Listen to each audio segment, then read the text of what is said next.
La question des origines des qira'at a toujours suscité l'intérêt des islamologues et plus particulièrement des chercheurs en études coraniques. Les savants musulmans de la période classique ont été confrontés à cette question sans pour autant clarifier les incidences de cette problématique sur le texte coranique du point de vue historique mais aussi théologique. Zarkashi, dans son traité Al-Burhan fi Ulum al-Qur'an, fait état des deux positions des savants musulmans sur la question des origines des qira'at. La première consiste à dire que les qira'at, variantes de lecture, et le Coran forment une seule et même entité, c'est-à-dire qu'ils sont tous deux le fruit d'une révélation divine directe. La seconde consiste à dire que les qira'at sont un élément distinct du texte coranique originel. Autrement dit, elles ne seraient pas la résultante d'une révélation divine directe, mais plutôt le fruit d'une permission prophétique de réciter le texte coranique originel selon tel ou tel dialecte tribal. Les études codicologiques et philologiques contemporaines tentent de déterminer le contexte dans lequel le corpus coranique et ses variantes de lecture se sont élaborés.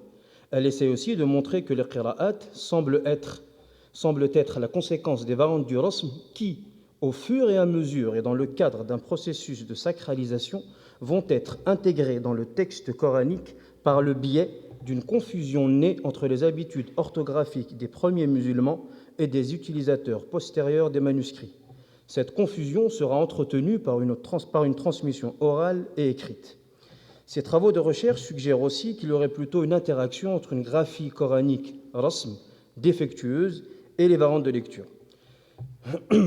La tradition musulmane détermine l'enseignement prophétique comme unique source du texte coranique et ses qira'at. Pour l'orthodoxie, cette transmission est une sunnah muttaba', c'est-à-dire tradition suivie.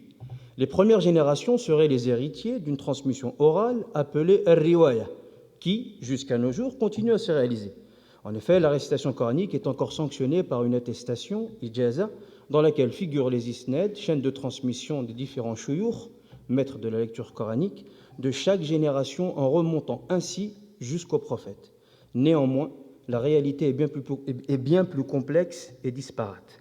Il n'est pas question ici de faire état des différentes contradictions et des incohérences de la tradition musulmane sur le récit de l'histoire du corpus coranique, bien qu'elles suffisent à elles-mêmes comme problématiques pour s'interroger sur la vraisemblabilité d'un possible enseignement prophétique de l'ensemble des qira'at. Je vous propose tout d'abord d'aborder la transmission des qira'at entre la ru'ya, vision oculaire, et la riwaya, transmission par audition. Ensuite, je vous présenterai quelques exemples de rasm contraires à ce qui a été stipulé de manière consensuelle dans les traités de graphie coranique. Enfin, je m'exprimerai sur le processus de sacralisation réalisé autour des qira'at et des variations de la graphie coranique.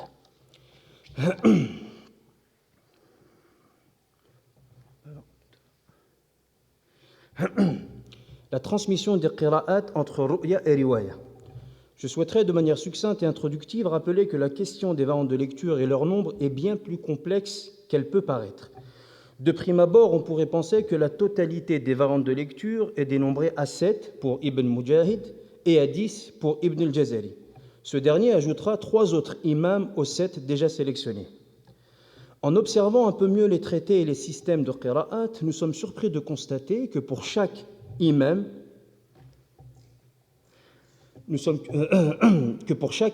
au minimum 2 rapporteurs vont être retenus et que pour chaque rapporteur, 2 transmetteurs ont été sélectionnés. Vous pouvez l'observer ici. Donc on a l'imam ici, Nafi', pour qui on va sélectionner 2 rapporteurs, Ar-Rawi, Qaloun et Warsh. Leur variante de lecture est différente. Et pour chaque Rawi, on va sélectionner, vous le verrez en rouge, un transmetteur, Tariq. Ici on a Al-Hulwani, Abu Nashit, Al-Azraq. Et on va ici sélectionner Al-Asbahani, qui a pris sa variante de lecture sur Sulayman, auprès de Sulayman ibn Daoud. On pourrait s'interroger pourquoi est-ce que Sulayman ibn Daoud n'a pas été sélectionné. Chacune de ces variantes sont sur le plan phonologique et graphique différentes.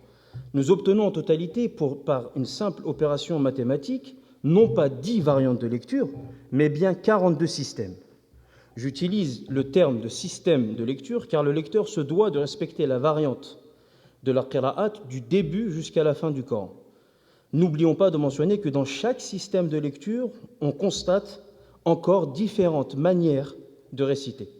Ces différentes formes de lecture suppléantes remonteraient soit à certains transmetteurs, disciples des rapporteurs non sélectionnés par Ibn Mujahid, mais dont la lecture remplit les conditions d'acceptation, ou bien elle serait la conséquence de l'influence de courants linguistiques ou grammaticaux particuliers. Une question nous interpelle. Est-il possible que le prophète puisse réciter un texte selon ces 42 systèmes? Aurait-il instauré des assises dans lesquelles il aurait dispensé de cours de mémorisation du Coran et de ses variantes? À l'exception de quelques récits mécois, rapportant qu'Ibn Mas'ud aurait mémorisé 70 sourates du Coran, ou bien qu'Ubay aurait récité devant le prophète, la tradition musulmane et la sira ne mentionnent pas ces assemblées. Force est de constater que si cela était avéré, elle aurait été sa seule et unique occupation. En revanche, la tradition musulmane désigne la prière rituelle comme moment d'écoute de la récitation coranique. Malik disait « Le Coran fut collecté, innama ullifa al-Qur'an » selon ce qu'ils entendaient de la récitation prophétique. « Ala ma sami'uhu min qira'ati nabi » Pour l'orthodoxie musulmane, toutes les variantes de lecture relèvent d'un enseignement divin et prophétique. Ils y voient effectivement le caractère miraculeux. Ainsi, toutes les variantes de lecture seraient la conséquence d'un enseignement dont aurait hérité successivement chacune des générations. Cet héritage serait fidèle à la dernière récitation prophétique.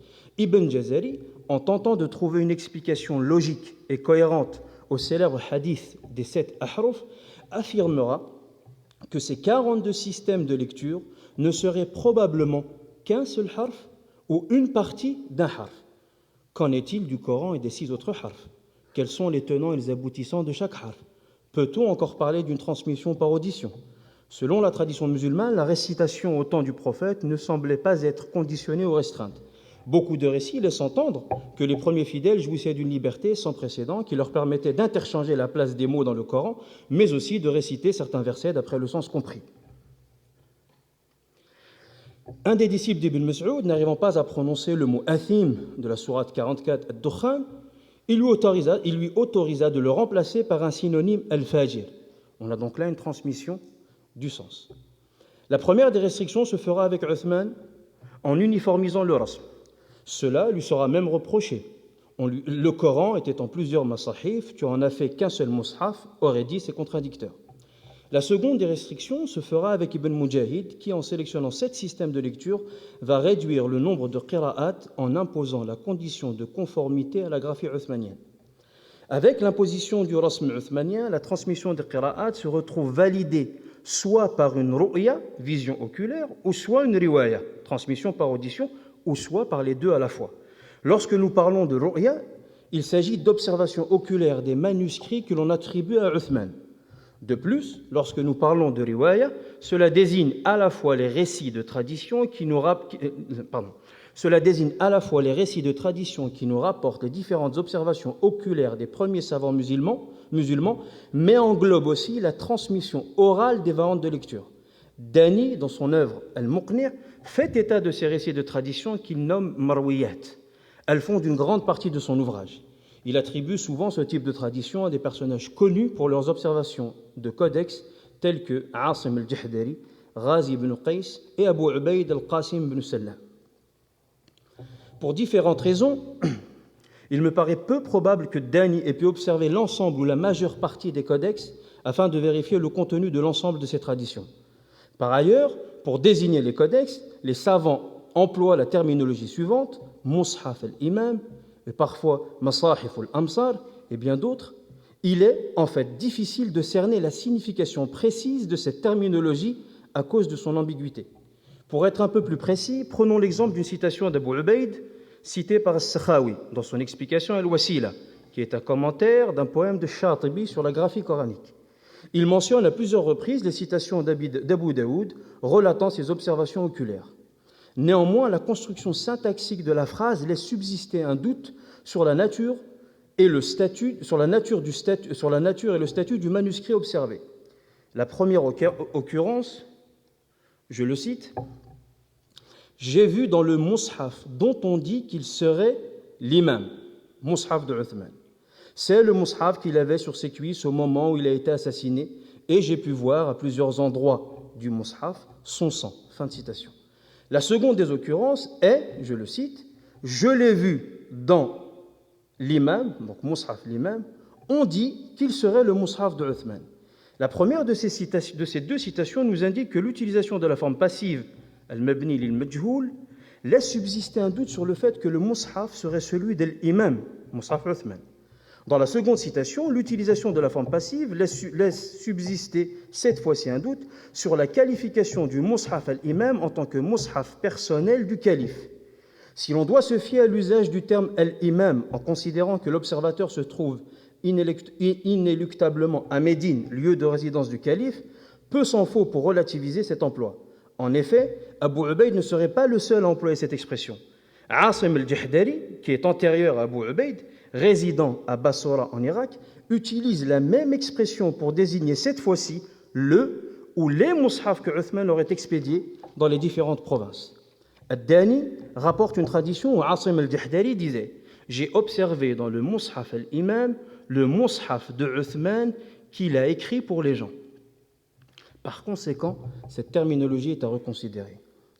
La transmission des qira'at se situe entre deux versants, celui d'une transmission orale et celui du rasm uthmanien. Sans pour autant en clarifier les motivations et les raisons, l'attitude des savants musulmans à l'endroit des conditions d'acceptation des variantes de lecture reste ambiguë. Ils vont, dans certains cas, valider une variante de lecture pour sa conformité au rasm et dans d'autres cas, l'invalider. Bien que la situation soit similaire. As-Sakhawi et Ja'bari recommandent vivement de vérifier, tant que cela est possible, le rasm dans les manuscrits coraniques. Cependant, la transmission orale reste pour eux un des critères les plus déterminants. Nous avons dans la tradition musulmane un bon exemple de cette ambiguïté. Abu Ubayd aurait observé dans le mushaf al-imam,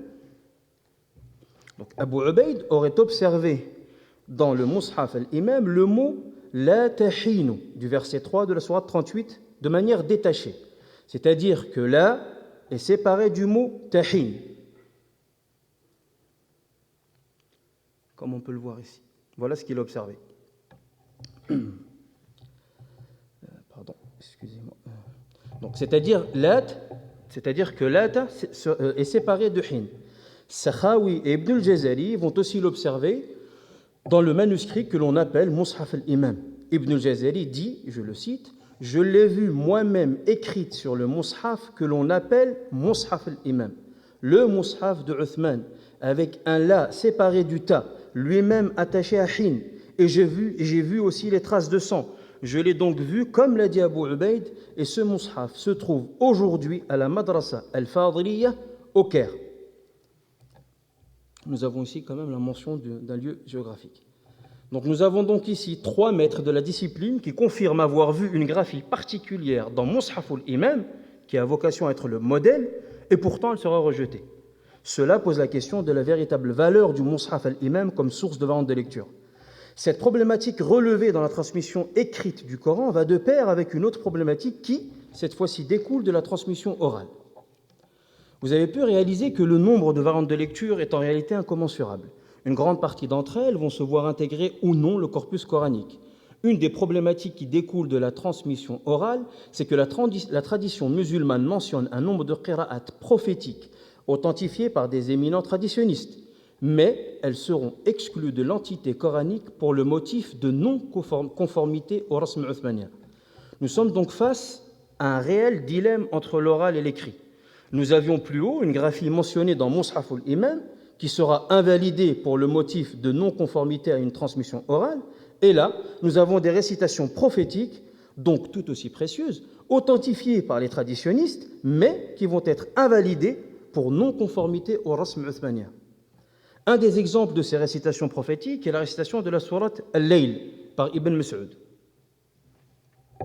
En effet, ce dernier aurait entendu le prophète réciter « Wal-layli idha yaghsha, wal-nahari idha tajalla, wal-dhakari wal-untha » alors que le rasm uthmanien ajoute 3 termes au début du verset 3, ce qui nous donne « Wama khalaqa dhakara wal-untha » comme on peut l'observer ici. Ici, voici la lecture d'Ibn Mas'ud.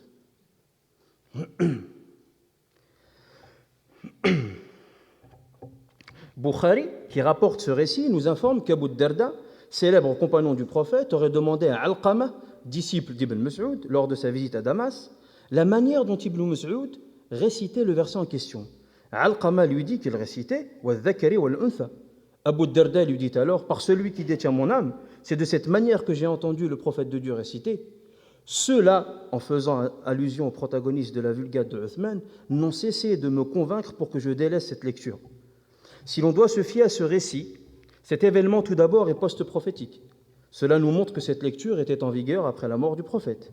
Par ailleurs, il désigne encore une fois un personnage clé de la transmission du Coran, puisqu'il est considéré, selon Zahabi et Ibn al-Jazari, parmi les 7 compagnons qui auraient mémorisé intégralement le Coran du vivant du prophète. Avec tous ces éléments, l'orthodoxie musulmane ne retiendra pas cette graphie et exclura cette qira'at du corpus coranique. Un deuxième exemple de tradition permet aussi de penser que le texte coranique n'était pas encore entièrement fixé au IIIe siècle de l'Hégire. En effet, Bukhari, Abu Daoud, Tirmidhi citent pour le même verset coranique 2 types de graphies différentes, contraires à celles retenues aujourd'hui dans l'édition du Caire. Le verset en question est « Inna Allaha huwa ar-razzaqu dhul quwwati al-matin ». Nous avons donc pour ce verset coranique 2 variantes du texte chez le Bukhari. La première graphie est conforme à celle de l'édition du Caire. La seconde sera citée dans la version de Bukhari recensée par Al-Hafiz al-Yunini.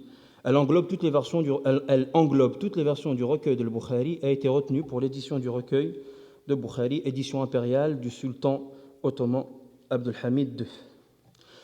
Nous observons que le mot Allah est absent et que la particule énonciative de thématisation à valeur présentative ou affirmative inna a disparu au profit du pronom ana à la première personne du singulier, comme on peut le voir ici. Inna Allah wa est supprimé, ou plutôt est absent. Tirmidhi et Abu Daoud évoquent respectivement ce verset coranique en y ajoutant au début inni. Ce qui nous donne pour ces 2 traditionnistes Inni ana ar-razzaqu dhul quwwati al-matin. Sans pour autant vous montrer les implications linguistiques qui découlent des changements syntaxiques de ce verset, nous sommes encore face à une récitation prophétique qui circulait à une époque où la Vulgate de Uthman était, si l'on en croit la tradition, déjà en vigueur. Maintenant, passons à quelques exemples de graphies non mentionnées dans les traités de Qira'at et Rasm.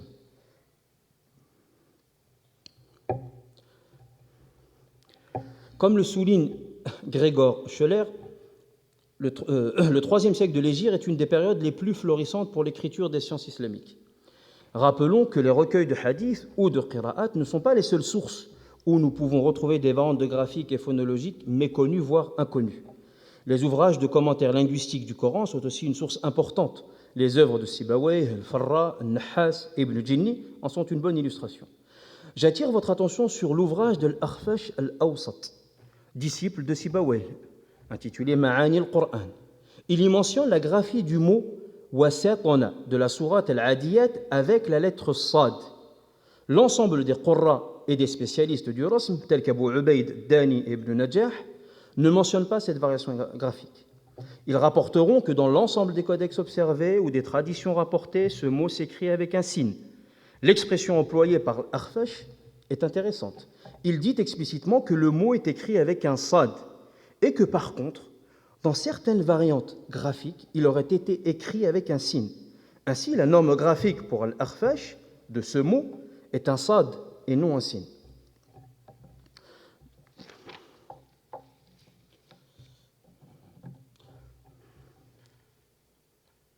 Un deuxième exemple de graphie non conforme à ce qui a pu être stipulé par les spécialistes du Rasm. Le mot Jannah.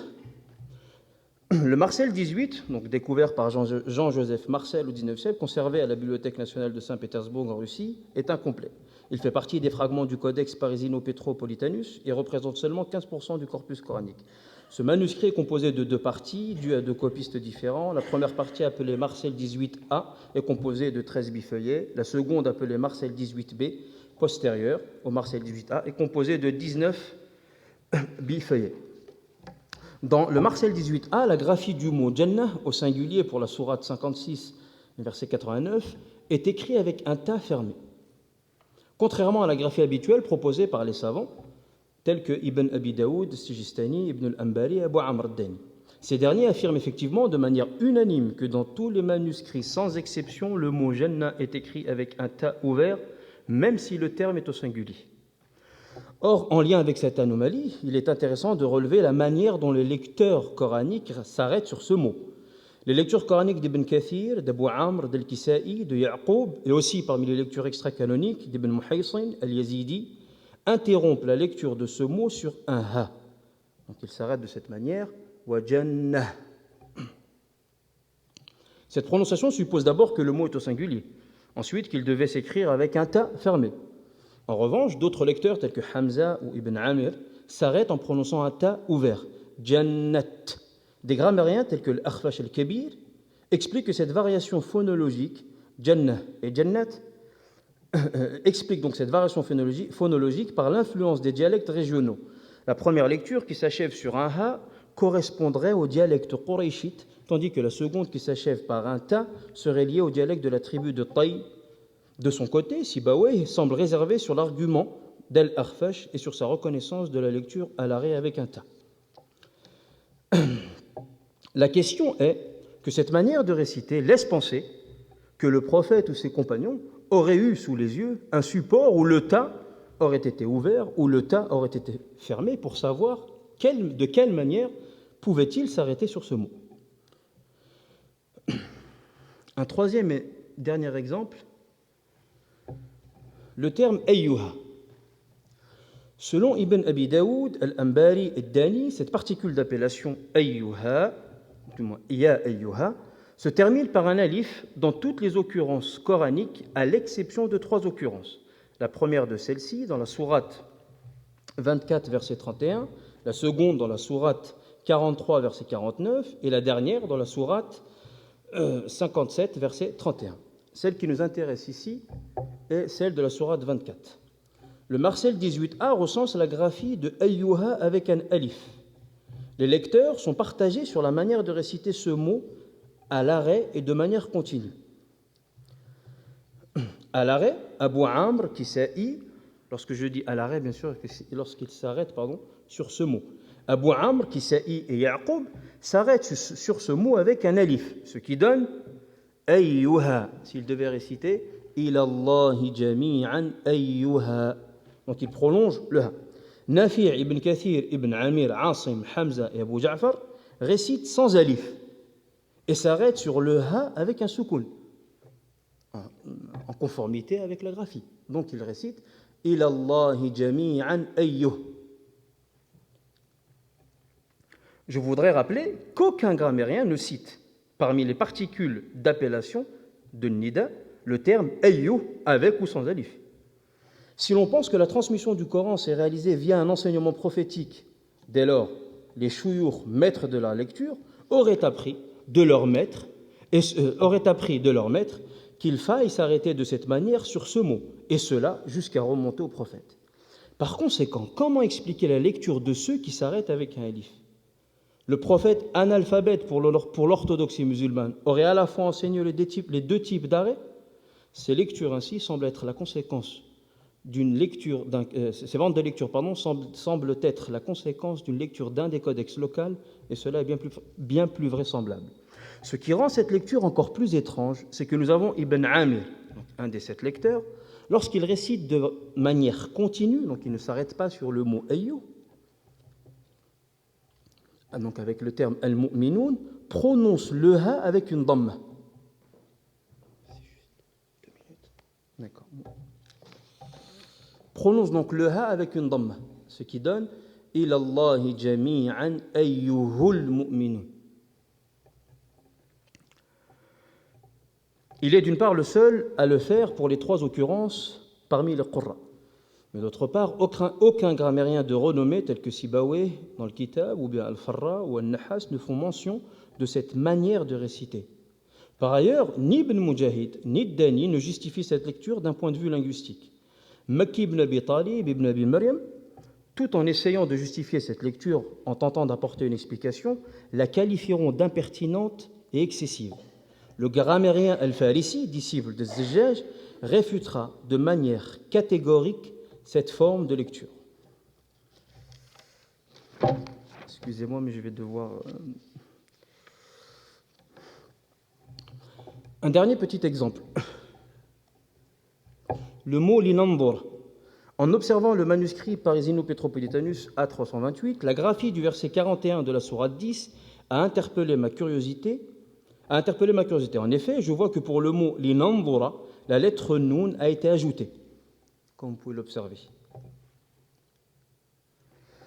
Il est vrai que les avis des spécialistes divergent sur cette question. La tradition musulmane relate deux types de graphies, la première sans la lettre noun et la seconde avec cette même lettre.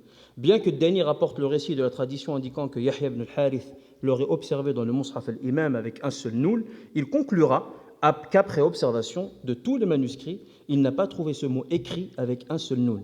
Shatibi la réfutera catégoriquement. Vous pouvez observer d'une part que dans le A328, la graphie de ce mot est écrite sans noun et que d'autre part, un qalam correcteur postérieur ayant probablement pris connaissance des traditions rapportées ou ayant comparé ce codex à un autre a ajouté la lettre noun. Après avoir présenté ces différents exemples de variations graphiques, l'hypothèse suggérée est qu'un nombre de lectures se soit probablement développé à partir d'un ductus, rasm, et des codex, masahif. Cette hypothèse, qui va dans le sens iconoclaste des travaux de Manfred Kropp et aussi dans une certaine mesure de ceux de M. Desroches, suggère donc que ce ne sont pas les qira'at, fruits d'une transmission originelle orale du texte coranique, qui seraient à l'origine des différentes versions écrites du Coran, mais qu'à l'inverse, l'utilisation d'une écriture défectueuse et non encore uniformisée aurait donné naissance à différentes lectures coraniques. Dès lors, ces variantes graphiques vont être intégrées au sein des qira'at du Coran en acquérissant une sacralité singulière. Une des questions importantes par rapport à la transmission du Coran et de ses qira'at reste à élucider.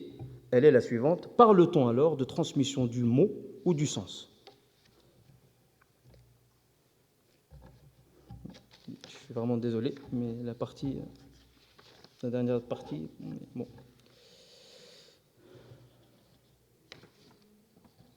Oui, c'est bon. Je vais essayer de décourter en vous citant une petite partie. Je voudrais maintenant attirer votre attention sur les propos de deux savants musulmans du début de l'islam. Ils nous apportent effectivement un éclairage sur leur perception du Coran et de ses variantes de lecture à une époque où le texte est toujours en cours de fixation et de codification. Le premier est Abu Hanifa, fondateur de l'école hanafite, dont on rapporte qu'il aurait autorisé la récitation du Coran dans la prière en persan. À travers cette fatwa juridique, qui d'apparence n'intéresserait que les juristes, le fuqaha, a des conséquences considérables. En effet, elle nous interpelle sur la conception qu'Abu Hanifa se faisait du texte coranique. Elle a aussi, je pense, une incidence soit directe ou indirecte sur la polémique au sujet du statut ontologique du Coran. Est-il la parole créée ou incréée de Dieu ? A-t-il été transmis selon le sens ou selon le mot ? Rappelons que selon les traités de jurisprudence hanafite, cette dérogation n'est pas spécifique au nom arabe. Le deuxième est Shafi'i, fondateur de l'école shafi'ite. Dans son ouvrage Ar-Risala, traite de la question de la transmission du hadith selon le sens. Pour autoriser effectivement la transmission du hadith en respectant seulement le sens, son argument principal sera que le Coran fut révélé selon 7 ahruf, parce qu'il est difficile de le mémoriser d'une seule et unique manière. Par conséquent, il dira qu'il est permis de le faire pour le Coran, puisqu'il en va de même pour les 10 prophétiques. Je le cite. « Étant donné que par miséricorde et mansuétude à l'égard de ses créatures, Dieu, exalté soit-il, nous a révélé le Coran selon 7 ahruf, parce qu'il savait que la mémoire pouvait nous trahir. Il leur a donc autorisé de le réciter différemment, tant que le sens reste inchangé. Par conséquent, pour tout ce qui est en deçà du livre de Dieu, il est permis de le transmettre différemment, tant que le sens n'est pas altéré. Certains tabi'in disaient « J'ai rencontré un nombre important de compagnons du prophète, leurs lectures divergeaient, mais elles indiquaient le même sens. J'ai rapporté ces propos à certains d'entre eux. Ils me répondirent « Il n'y a aucun mal tant que le sens est inchangé. » Ces propos de Shafi'i, jamais cités par l'orthodoxie musulmane, laissent penser que le texte coranique a été transmis selon le sens jusqu'à une période où le texte a été entièrement fixé. C'est peut-être à partir de cette période que l'on entendra parler d'irtiyarat et que la question de tawatur se posera. Néanmoins, les savants de toutes disciplines confondues vont tenter de nier cette réalité. En effet, elle touche directement le caractère sacré du Coran et de sa langue. Ibn Jinni, dans son livre Al-Muhtasib, fait état de cette réalité. Il nous rapporte l'épisode de l'A'mash avec Anas, compagnon du prophète. Ce dernier, qui aura entendu Anas réciter le verset 57 de la sourate 9 en remplaçant le mot yajmahun par yajmizun, lui a dit: que signifie yajmizun? A-t-il le même sens que yajmahun? Il répondit: yajmahun, yajmizun et yashtadun, c'est la même chose. L'attitude d'Ibn Jinni face à ce récit est intéressante. Il nous explique que, je le cite, toutes les variantes de lecture ont été enseignées par le prophète et que le Coran fut révélé selon cet ahruf. Par conséquent, nous sommes obligés de croire qu'Anas a entendu ces trois manières de réciter de la bouche du prophète. Cette position d'Ibn Jinni montre bien les conséquences du clivage dogmatique sur l'interprétation de la multiplicité des qira'at et des variantes de rasb.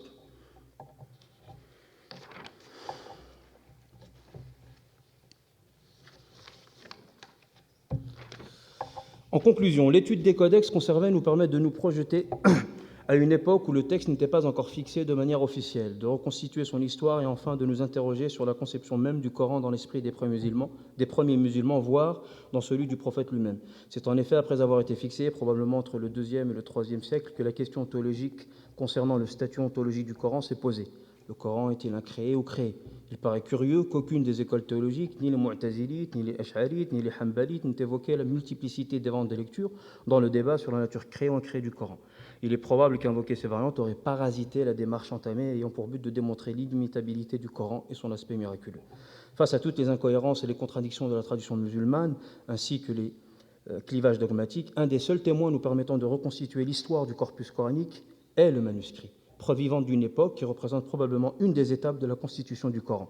Les variations du rasm et les différentes variantes de lecture montrent bien qu'il est difficile de croire qu'elles seraient la conséquence d'un enseignement prophétique. Grâce à cette communication et à défaut d'avoir apporté des réponses définitives, j'espère avoir montré par les variations du rasm, des manuscrits de Fustat en soi, la complexité de la période de constitution du corpus coranique et le rôle que le processus de sacralisation a joué afin de les intégrer dans le texte coranique. En effet, cette période voit coexister des normes graphiques, orthographiques et linguistiques variées, des transmissions multiples du texte coranique et ces différents éléments interagissent. Elle est aussi caractérisée par l'intervention du pouvoir dans l'établissement de la Vulgate en présentant un récit idéal de la constitution du corpus coranique. Les ambiguïtés, les imprécisions, voire certaines incohérences semblent avoir eu des conséquences majeures du point de vue théologique et dogmatique, sans qu'on puisse encore établir clairement les limites et les incidences de chacun des domaines concernés. Merci de votre écoute et de votre attention, et excusez-moi pour ce retard.